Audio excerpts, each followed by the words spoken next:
Bien, merci pour cette invitation. Donc, je suis très content de pouvoir représenter ici l'économiste de service. Et vous allez voir, je ne suis pas un économiste comme on en a pu d'en entendre. Et donc, je vais essayer d'argumenter toujours sur le terrain de l'économie d'une façon un peu différente. Alors,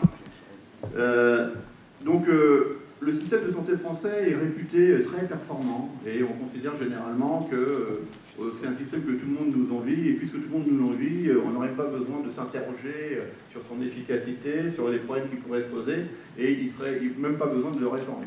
En fait, la réalité est bien différente, puisque on sait qu'aujourd'hui, en France, particulièrement en France, il y a de très nombreuses inégalités en matière de santé. On savait déjà, et c'était assez documenté, qu'il y a des inégalités d'espérance de vie. À 35 ans, un cadre un cadre homme a 5 ans de plus à vivre qu'un ouvrier, donc des inégalités d'espérance de vie. Mais à ceci se greffent des inégalités de morbidité. C'est-à-dire qu'au sein d'une vie plus courte, les plus pauvres, pour parler très simplement, auront des problèmes de santé plus fréquents. Il y a de fortes inégalités vis-à-vis de la maladie, qui se doublent des inégalités d'accès aux soins. On connaît l'urgence et les déserts médicaux. Dans certains territoires, c'est des situations qui sont totalement dramatiques. Trouver un médecin, c'est dramatique. C'est à tel point qu'il y a... Et c'est cette histoire de la maire adjointe de Dijon qui avait demandé à ce qu'on réquisitionne les vétérinaires parce qu'il n'y avait plus de médecins. Donc c'est dramatique. Et en plus... il y a des barrières tarifaires extrêmement importantes. En France, il y a des dépassements d'honoraires qui sont extrêmement forts, y compris à l'hôpital public, et qui conduisent à ce qu'il y ait des individus aujourd'hui en France qui vont chercher à la banque des crédits pour payer leurs soins de santé.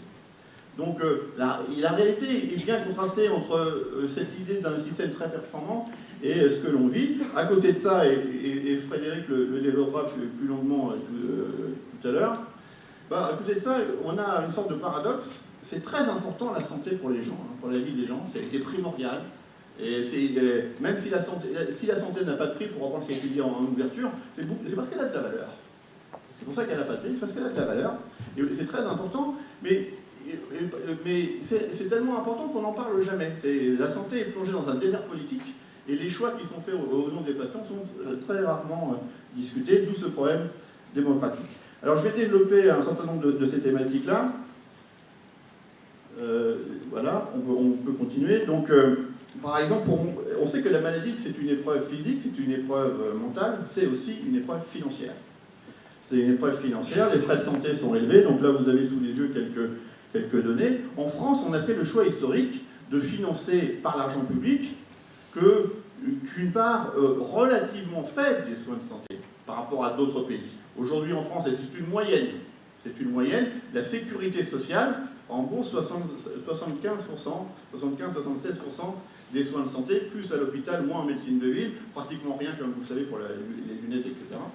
Et donc 75%, et beaucoup moins pour les soins dits courants, qui sont des soins où on a enlevé l'hôpital et les affections de longue durée, et qui sont les soins les plus fréquents, qui touchent la majorité des individus. Donc la sécurité sociale ne rembourse aujourd'hui que 55% des soins courants. Et on voit que dans d'autres pays, on n'a pas fait ce choix-là. On a fait le choix historique en France d'avoir une part privée, c'est-à-dire si elle n'est pas publique, elle est privée, qui est l'assurance privée élevée, et qui était mutualiste à l'origine, qui aujourd'hui n'est plus totalement mutualiste. Et, alors que d'autres pays, et même des pays anglo-saxons comme la Grande-Bretagne, eux, ont une part publique beaucoup plus élevée. Et donc, le fait qu'il y ait cette part privée extrêmement importante fait qu'il y a des individus qui payent cher les soins de santé, qui ont, comme on dit, du reste à charge, c'est-à-dire ce qui reste à payer une fois que la Sécu a remboursé, qui ont des soins, des frais extrêmement élevés, et ça peut dépasser les 2000 € par an. Donc c'est particulièrement important pour les individus. Et comme on peut le voir, en France, cette expression qui est connue de 100% Sécu n'a strictement aucun sens. Ça ne veut rien dire parce que 100% du tarif de la Sécu, on le voit, ça laisse des poches extrêmement importantes de frais de santé qui sont parfois exorbitants. 100% du tarif de la Sécu, ça n'a de sens que quand on paye véritablement le tarif de la Sécu. Or, pour beaucoup de soins, le tarif de la Sécu n'est plus qu'un lointain souvenir. On paye les lunettes, si elles sont remboursées à 100% du tarif de la Sécu, ça n'a plus beaucoup de sens. Donc on voit bien que 100% de quoi 100% du tarif de la Sécu n'a de sens que si on paye vraiment le tarif de la Sécu. Aujourd'hui, les malades ne payent plus le tarif de la Sécurité sociale. Ils payent un autre prix, et donc de fait, on s'aperçoit que ceux qui sont pris en charge à 100%, et particulièrement ceux qui souffrent de maladies longues et coûteuses, les ALD, eh bien ce sont eux précisément qui ont les restes à charge les plus élevés. C'est un grand paradoxe.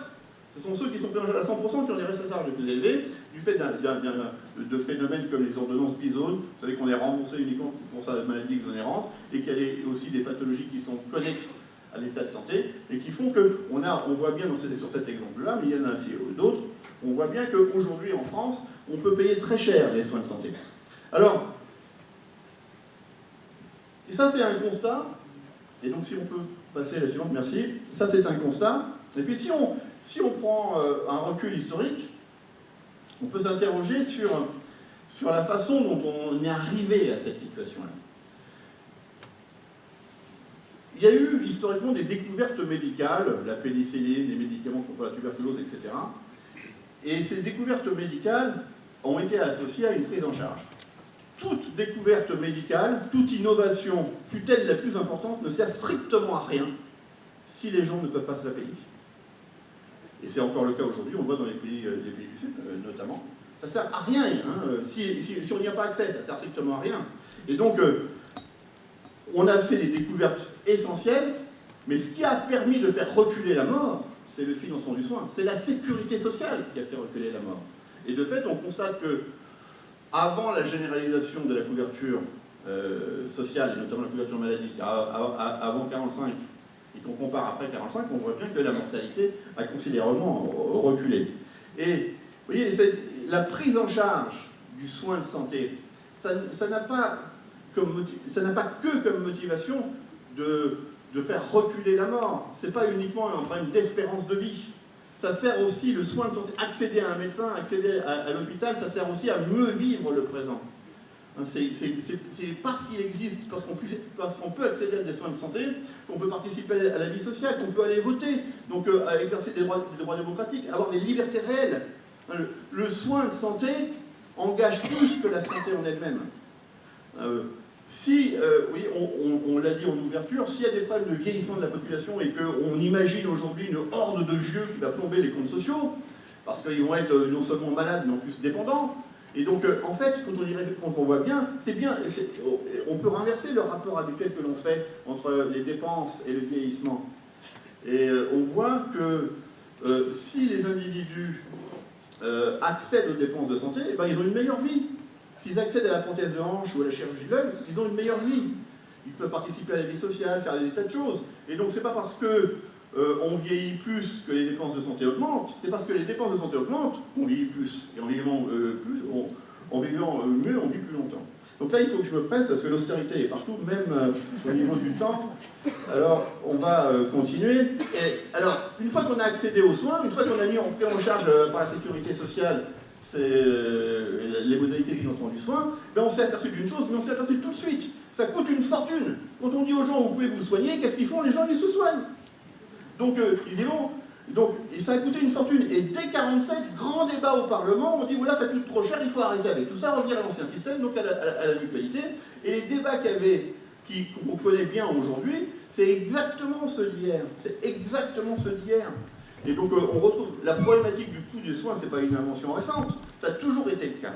Et ça a été le cas dans une période, les années 45, vous voyez, qui est une période particulière. On a fait le choix à cette époque-là de privilégier la contrepartie, parce qu'un coût a une contrepartie. Si on dépense de l'argent, c'est pour faire quelque chose, c'est pour que les gens se soignent. Et on a privilégié la contrepartie au coût en disant on va continuer à financer le soin, parce que pour employer les termes d'aujourd'hui, la soutenabilité sociale est plus importante que la soutenabilité économique. Et c'est paradoxalement dans une période de prospérité économique sans précédent, où on avait atteint un niveau de richesse qu'on ne connaissait pas auparavant, qu'on a fait le choix exactement inverse. Quand le pays est ruiné par la guerre, on finance. Quand il y a beaucoup de sous, on dit il faut arrêter. Il faut arrêter. Et donc on a mis en avant la problématique du coût avant la contrepartie. Et d'où tout ce que vous connaissez aujourd'hui, et qui marche très très bien, quand on interroge les gens, quand on leur parle de la sécurité sociale, ils répondent toujours de la sécu. C'est-à-dire qu'aujourd'hui, il y a un environnement qui fait qu'on a associé à des choses négatives la sécurité sociale, alors que la sécurité sociale est essentielle pour la vie des gens. Il suffit de penser à ce que serait notre vie à tous s'il n'y avait pas de sécurité sociale. Alors, le système, donc j'accélère, donc vous voyez, le système est caractérisé par un cumul d'inégalités, aujourd'hui, un cumul d'inégalités, donc il y a des inégalités, vous voyez, on n'a pas tous le même état de santé. Et si, au niveau individuel, on peut tous avoir telle ou telle maladie, au niveau statistique, au niveau de généralité, la maladie touche d'abord les plus pauvres et les plus précaires.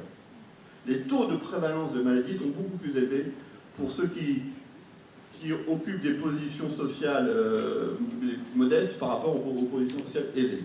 Et plus on s'élève dans l'échelle sociale, plus on est abrité des pépins de santé. C'est ce qu'on appelle le gradient social, c'est une élévation. Le gradient social des états de santé. D'où cette expression d'inégalité sociale de santé. Et les conditions sociales d'existence, le logement, le revenu, le fait d'être au chômage, se traduisent durement dans les corps. Le chômage, par exemple, ce n'est pas uniquement un problème économique, c'est un problème de santé publique. Et donc, c'est ce qu'on appelle les inégalités sociales de santé. Donc, il y a des gens qui sont plus malades que d'autres, pour dire les choses très simplement, et donc le besoin de soins est concentré sur les populations les plus modestes. Or, qu'est-ce qu'on voit? Alors, on voit que l'accès aux soins, lui, il est exactement contraire aux besoins de soins. Donc, déjà, il y a des problématiques de déserts médicaux extrêmement importants. Donc, il faut pouvoir accéder aux soins. Et les déserts médicaux, ils sont dus, le fait qu'il n'y ait pas de médecin, c'est dû à des phénomènes purement médicaux, la liberté d'installation de la médecine, le fait qu'il y a un nouveau modèle médical, que les médecins ne veulent pas surcharger leur temps de travail, tout ça, mais c'est dû aussi à des phénomènes totalement généraux. Les déserts médicaux sont des déserts globaux. Quand il n'y a pas de médecin, il n'y a pas d'école. On a fermé la poste, le train ne vient plus. Et vous voyez, les déserts médicaux, ils ne sont pas seulement dans les campagnes, ils sont dans les banlieues aussi. Hein. Dans les quartiers nord de Marseille, en Seine-Saint-Denis, les déserts médicaux sont extrêmement importants. Et donc, il y a des problèmes d'accès aux soins, et ça touche les populations les plus modestes, ceux qui ont besoin de soins. Et vous voyez, et je prends un exemple pour bien me faire comprendre. Si on prend la ligne B du RER,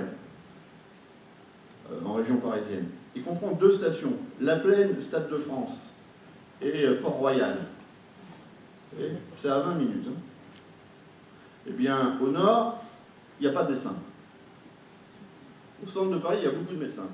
Mais les morbidités sont plus élevées à La Plaine, Stade de France. Donc, il y a une corrélation exactement inverse entre le nombre de médecins et le besoin de soins. Et donc, on pourrait dire, mais puisque c'est à 20 minutes de RER, il suffit d'aller à Paris pour se faire soigner. Sauf que là, ça coûte une fortune. C'est-à-dire qu'au problème des inégalités territoriales, des inégalités d'état de santé, on se greffer des barrières tarifaires extrêmement importantes du fait des dépassements d'honoraires. C'est ça qu'on appelle la fracture sanitaire. Et vous voyez, il faut non seulement trouver un médecin, mais trouver un médecin qu'on peut payer. On peut payer. Et donc, il y a une prolifération des inégalités en France qui fait que l'accès aux soins est rendu plus difficile pour ceux qui ont précisément besoin de soins. Donc, le système marche à l'envers, totalement à l'envers. Il marche totalement à l'envers, et à ceci se greffe le problème des assurances privées qui sont extrêmement importantes en France.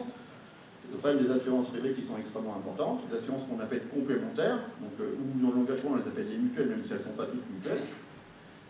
Vous voyez. Et alors, tout le monde n'a pas de mutuelle. Il y a encore des gens, il y a encore plusieurs millions de personnes qui n'ont pas d'assurance complémentaire, et puis tout le monde n'a pas la même. Et ceux qui achètent les complémentaires les plus courantes, celles qui vont bien rembourser, ce ne sont pas ceux qui ont le plus besoin de soins, c'est exactement l'inverse. Les complémentaires sont très inégalitaires, et elles renforcent foncièrement les inégalités. Et la politique actuelle qui consiste à transférer massivement de la sécurité sociale aux assurances privées est une politique qui crée des inégalités. C'est de la production d'inégalités. Tout euro transféré de la sécurité sociale vers les assurances privées, mutuelles ou pas mutuelles, c'est l'inégalité. Et la généralisation très récente par l'entreprise accroît ces inégalités, puisque ceux qui n'avaient pas de mutuelle n'étaient pas dans l'entreprise. Et quand on va sortir de l'entreprise à 65 ans, eh ben, il faut souhaiter bonne chance à tous ceux qui vont chercher une assurance complémentaire quand ils auront 65 ans. Et donc, c'est un système qui accroît les inégalités. Et je vais terminer. Donc, je vais aller directement à ma conclusion et sans passer par la case hôpital. Donc, on va... Et donc, vous voyez, il y a... Aujourd'hui en France, même si j'ai dit des choses très rapidement, il y a quand même des problèmes extrêmement sérieux pour les malades. Il y a un problème d'accès aux soins extrêmement important. Donc, vous voyez, si on peut parler de droit, entre guillemets, l'accès aux soins, en tout cas, il est mal garanti. Et il y a des choix qui sont faits, mais qui ignorent totalement les volontés des malades, les volontés des patients. Alors, si on est tous d'accord pour financer que des soins utiles, et que personne n'est favorable au gaspillage, personne n'est favorable au gaspillage, bah, il faut s'accorder sur ce que c'est un soin aux soins utiles. Or, on voit aujourd'hui qu'en France, bah, il y a des soins qui sont particulièrement utiles pour la population, que les gens diraient qu'ils sont parfaitement utiles, et qui ne sont pas remboursés. Les lunettes, les prothèses auditives. Qui a décidé qu'il ne fallait pas les rembourser, ça? Qui a décidé que quand on va chez le généraliste ou quand on est le spécialiste de premier recours, il fallait payer des dépassements d'honoraires? C'est pas le patient qui a décidé ça. Est-ce qu'on l'a consulté? Donc, sur des choses qui apparaissent essentielles, le patient n'a pas son mot à dire. Par contre, il y a des médicaments qui tuent, qui sont eux très bien remboursés. Donc ça veut dire que les choix qui sont faits au nom du patient ignorent totalement le patient. Donc il faut plaider pour une véritable insurrection des patients, donc ils s'emparent des espaces de démocratie qui existent et qui plaident pour des choses utiles de son point de vue à lui, parce que les dépenses de santé ne sont jamais un choix technique, ce n'est pas un choix de comptable ou purement économique. Les dépenses de santé relèvent du choix de société. Je vous remercie.